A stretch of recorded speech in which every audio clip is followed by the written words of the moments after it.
Yo no puedo decir si se hablaba jaquetía o no se hablaba jaquetía. Pensábamos que era español. Para hablar la jaquetilla se necesitaba un deseo de transmitir.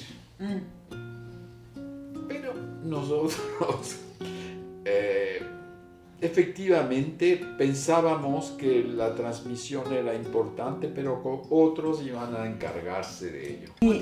¿Y tus hijos, con tus hijos hablas español? Todo español y mis nietos lo mismo, y jaquetía, y saben, judaísmo, y todo lo saben. entienden. Y entonces, ¿cómo miráis vosotros la jaquetía? Para vosotros, ¿qué es la jaquetía ahora? Es nostalgia de tiempos perdidos. Yo creo más Esta vecina de la nostalgia. Para mí la jaquetía es parte de mi identidad y eso no se pierde, no se puede perder.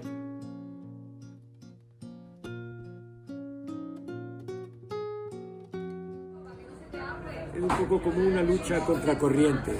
Hay cosas que solo existen si uno las aprende uno mismo, que lo vive uno mismo. Con esto pasa lo mismo. Jaquetía sí, vivida sí, pero transmitir eso es muy difícil.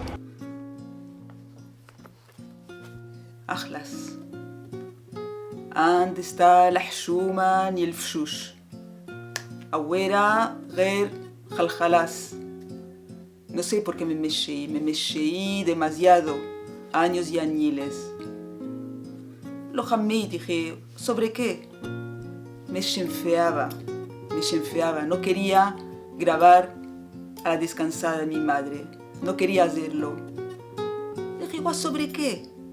Porque era mujer, porque era de la Fuente Nueva, porque lo hice con otras personas, lo hice con hombres o con gente de la Uzaba,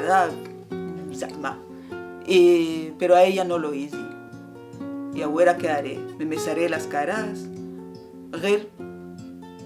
quedo yo. Lo haré, enseñaré la quemara mía.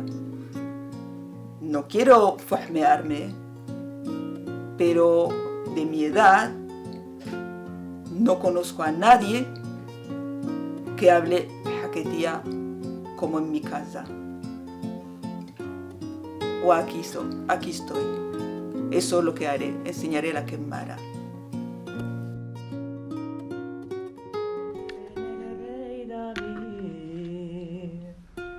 Que por nombre hablo no se llama, namoróse de Tamar, y aunque era su propia hermana, negros fueron los amores.